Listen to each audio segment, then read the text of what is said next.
No. Jodi? There she is.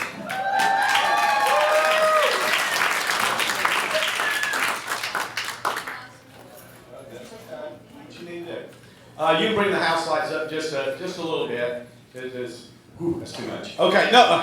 That's good. Scared us for a second. So I started doing this, actually started doing this many years ago, and then got away from it, and then started it back up.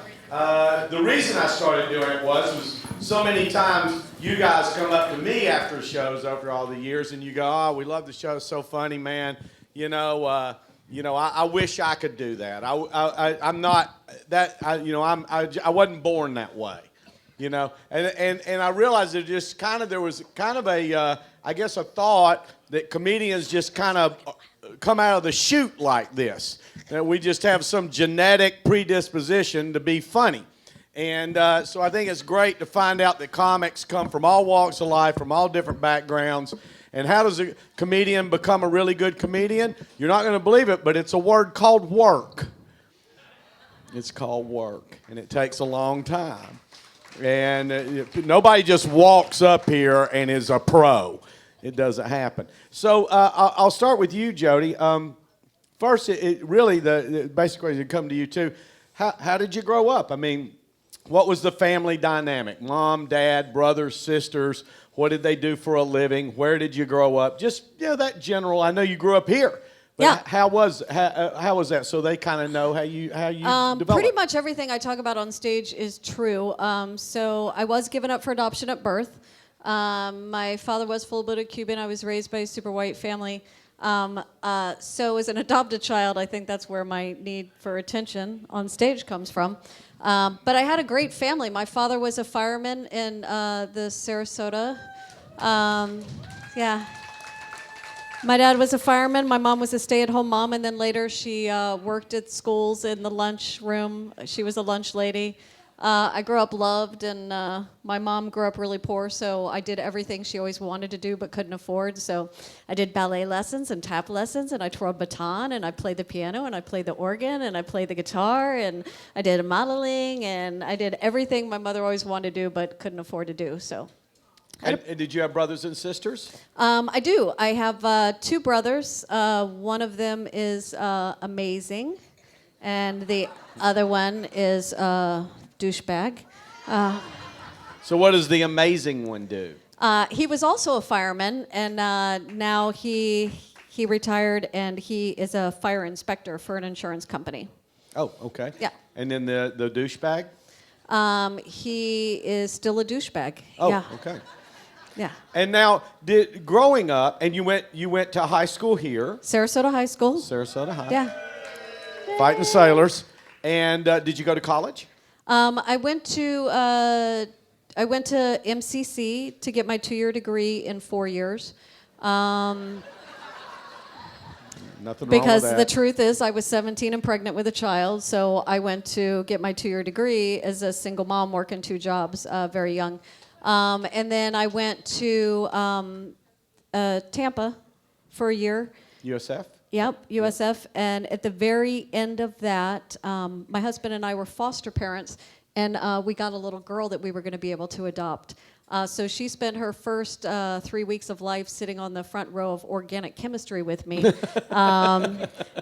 feeding her with one arm, taking notes with the other. And at that point, it was like, oh, I really want to raise this little girl. So I'm 8 classes shy a degree in biology, which I'll never get, but I'm not sure that I need it. I don't know. What do you guys think? Do I need it? Do I need to go back to school? Should I? It's a backup. I don't know. Good backup plan. A good backup. Yeah. I don't know. I want to be a science teacher at Sarasota High School. And was there anybody in your family, let's say this, was it in your global kind of close community, family, friends, growing up, was there anybody who was an entertainer? No, not that I knew of. But my dad would say inappropriate things and then wink and you knew it was okay, it was joking. I don't know if you guys, if I winked at anybody like in the front tonight, if you noticed that.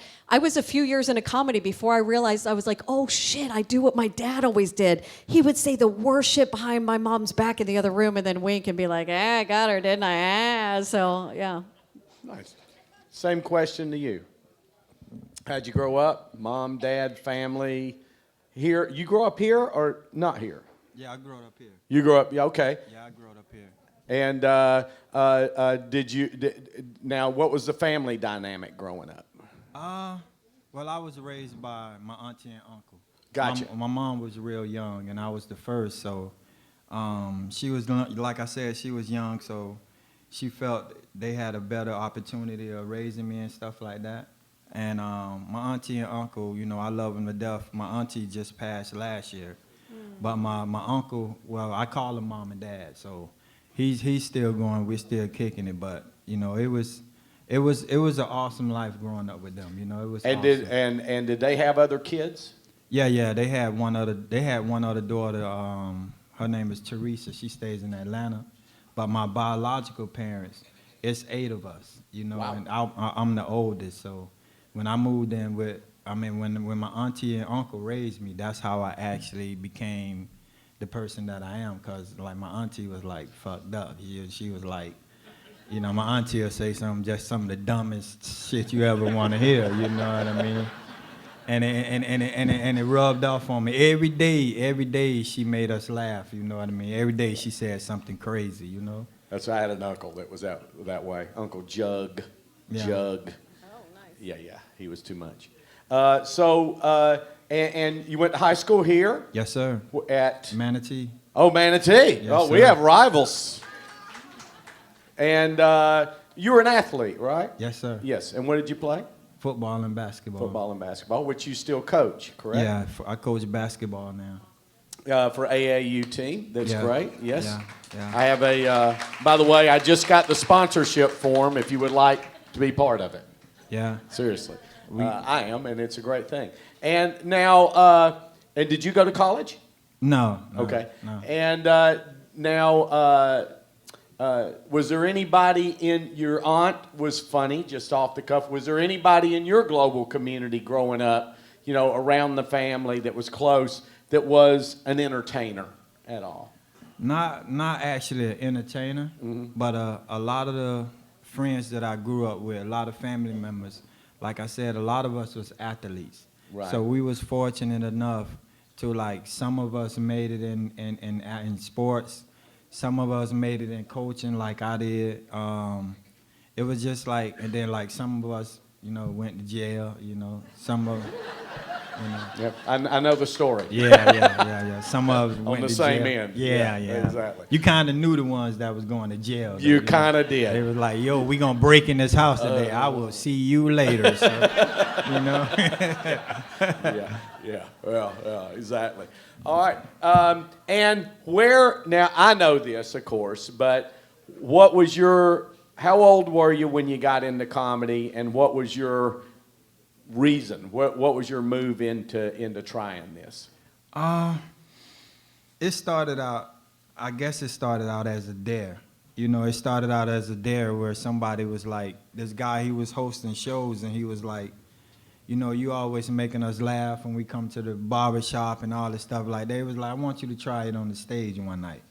So we had our first little show at Poppy's place. Mm-hmm. And when I came in. Where's Poppy's? In Palmetto. Oh, okay. And when I came in and I did really well, my girlfriend at the time was like, you know what, you should try to really make something out of that. And whatever you can find, I'll help you out with.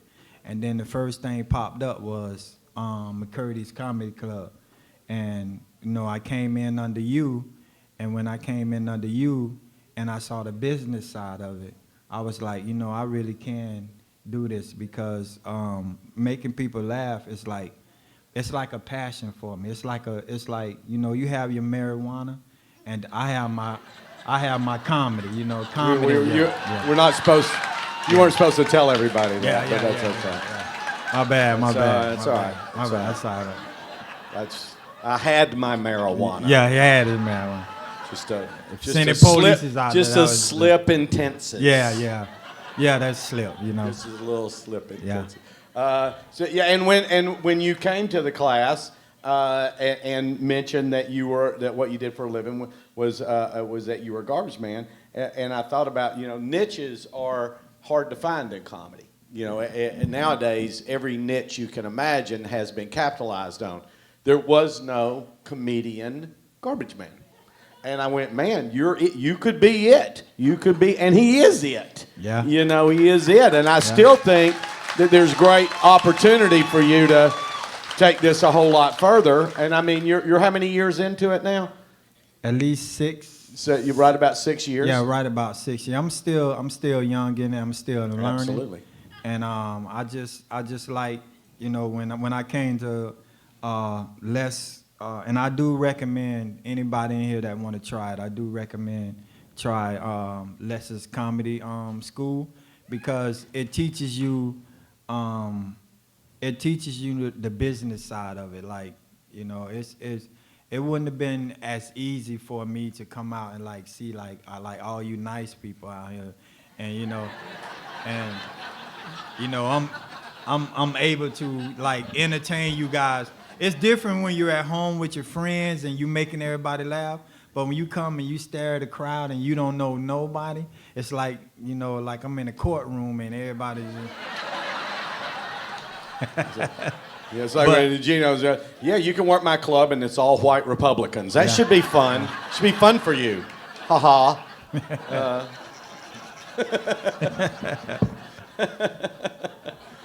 And this is, and I knew this when I sat on this stage, but it is really, I'm proud that I'm sitting here between two very accomplished comedians who both started in my comedy class. It was, and hey, I've had almost 4,000 people go through mine and Ken's son's comedy class. There aren't many of them that have sat up here. Almost zero. Very few. It's a lot of hard work these guys put into it. So what made your kids were grown, right, by the time you came to the class, right, or close to that? Yeah, they were pretty much grown. I was a mortgage broker, making a bunch of money, and I was doing some public speaking, and we had a meeting every week, and I had all these sappy stories about being adopted and stuff that made people cry. And it became the running joke. They'd bring Kleenex to the meeting whenever I was giving a speech, and finally they were like, God damn, enough is enough. Go take a comedy class. We can't take anymore. So I came and took Les's comedy class, and back then it was 6 weeks still. Yes, it was. Yeah, we came for 6 weeks. Graduation was 5 minutes in front of a live audience. I was 38 years old, my first time on stage, and I had that aha moment of this is what I want to be when I grow up. And about a year later, the market crashed. I lost 3 houses, the boat, the husband, the car, and I was like, fuck it, let's be a comedian. So, yeah. 12 years later, here I am, so... Yeah. And how many years into it before you were a headliner and a working headliner? Like that's all you were doing, confident working headliner. I don't know. 13 years. I started doing some headlining at 6, but I don't know. I was probably 9 years in before I was like, no, I'm not going to do any more. And that gigs. I like for audiences to hear that, because that's fairly common number, somewhere between 8 and 10 years. It generally takes about the same amount of time to become a headline comedian as it does to get a doctorate degree. Yeah. It's about the same timeline. And there's somebody laughing over here that has a doctorate degree that believes her route was harder than ours. You got to read alone in a room. No, they're both hard. It is hard. You sleep in your car, in rest areas, in Walmart parking lots. You hope that you sell enough T-shirts at this gig to get enough gas money to make it to the next gig. You eat off the dollar menu. You miss every holiday, every birthday, every special occasion. because you're trying to get to the next city to make a room full of people laugh and hope that it makes a little difference. So That's what you do for the first few years. 12, 5 or 12 years. 6 or Yeah, 12 years less. Yeah. 12. Yeah. 12 years. So I got a long way to Questions go. from you guys? Anything at all? Anything you for either one of these guys or me? If you just have any curiosities at all. What's Yes, that? sir. Give that man a round of applause. Fucker don't know what I pay you. I pay him the going rate. Actually, You know what it comes less down mo- to? I'll tell you this, sir. Supply and demand. Economics. Well, what do you do for a living? What do you do for a living? You're in exactly right. Now, did you ever have to pay people? You paid people. Now, did you pay them more than they were worth? You did not. You did not pay them more than they were worth. These guys all come back every time We do. I call them. Every and the thing time. is, that's right. Here's the real deal on, and it is as far as being an entertainer or anything professional. I don't know about your thing, but I'll say it's the same thing. Hard to find good people, really good people. Well, here's we the get deal paid is- well, sir. Here's the deal We is- goof, but we get paid well. But Don't here's worry. the deal.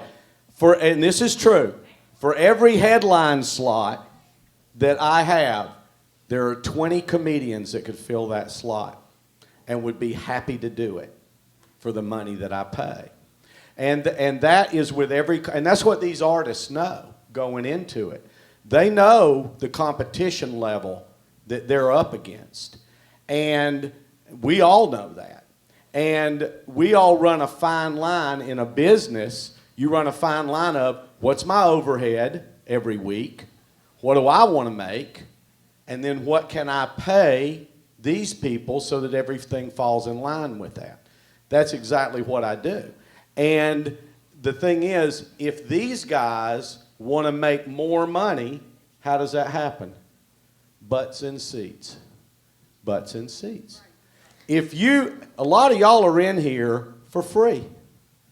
You didn't pay a cover charge because you're part, and we love that, because you're part of our email list. You get in because it's your birthday, you get calls. That's a big part of filling this room up, because you might not know Jodi or Gino. Now, next week when I have Sean Wayans here, he will fill every seat for $40 a ticket. He will make a shitload of money.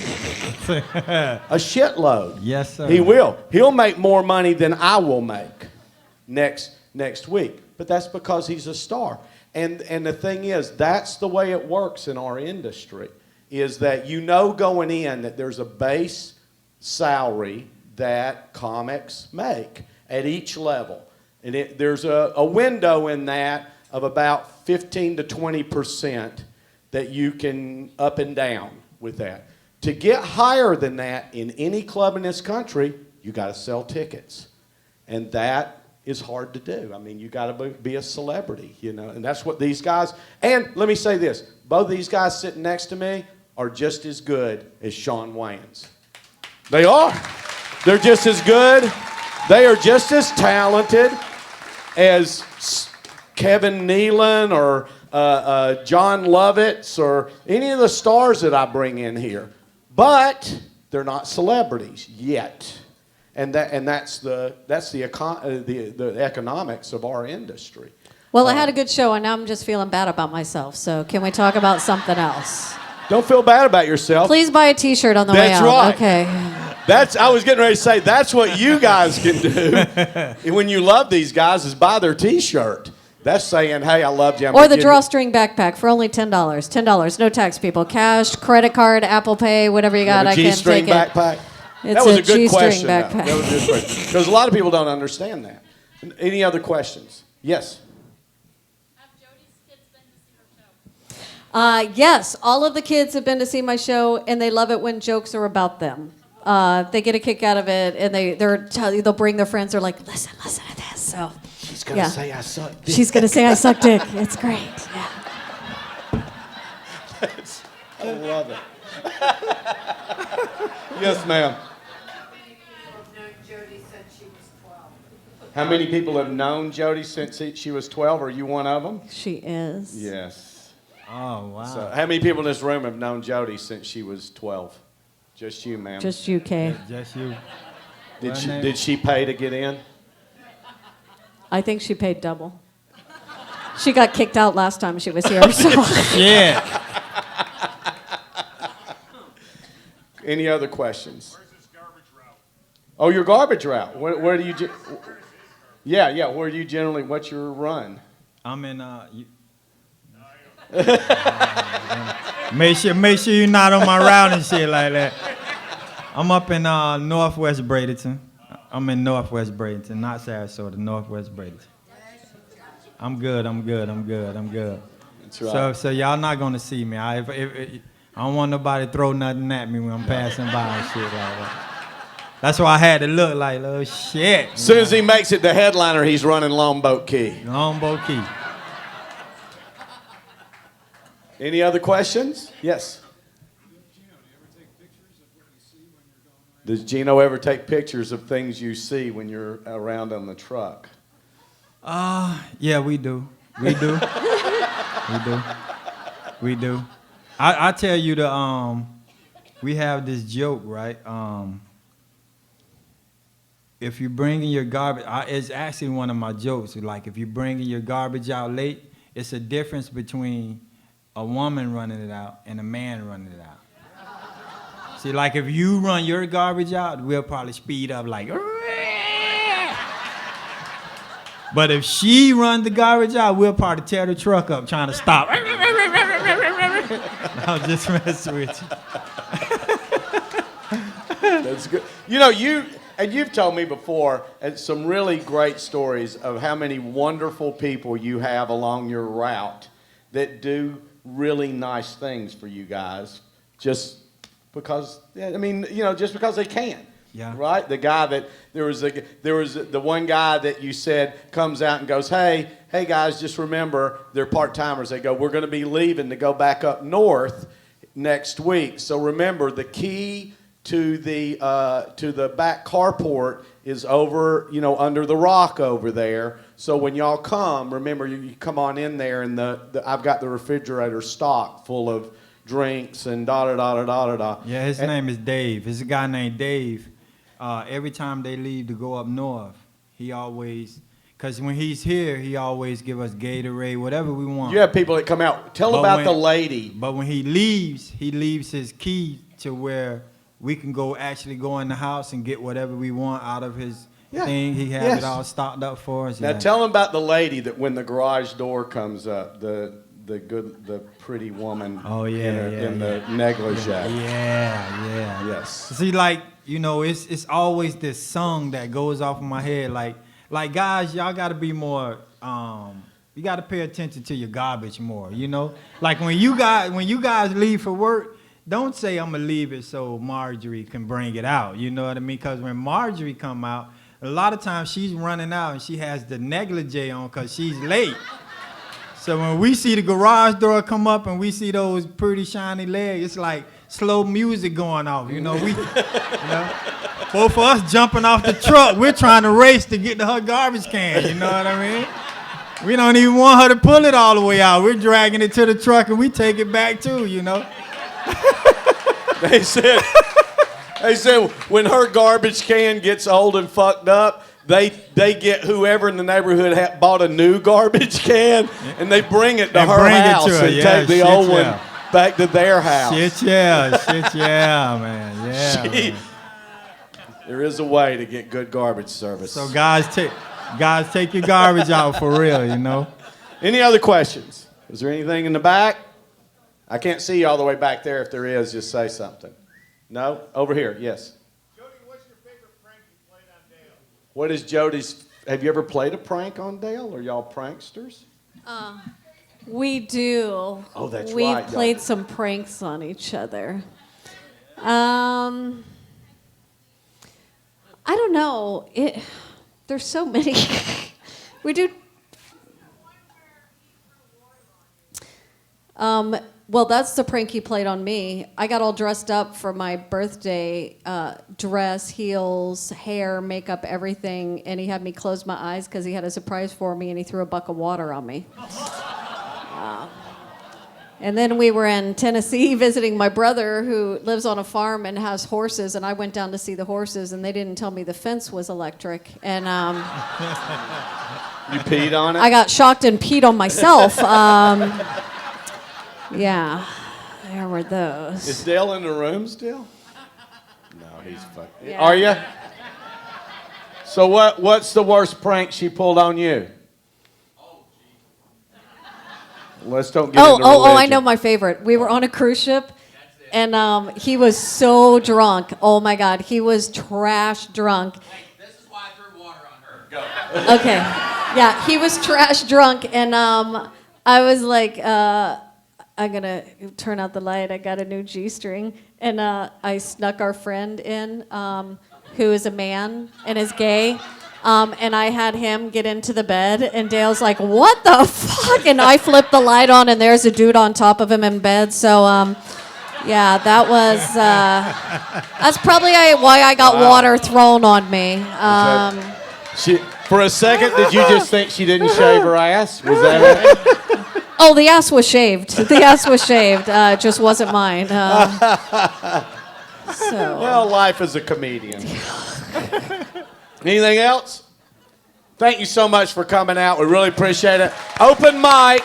Jodi will be right back there with her T-shirts. Go say hello. Give you time to get over there. A couple announcements. We have great shows coming up. Open mic, and we'll do our drawing. Open mic is in the green room right after. Next week, Diane Ford, Wednesday and Thursday, 11 times nominated for Female Comic of the Year by the American Comedy Awards. Specials on HBO and Showtime.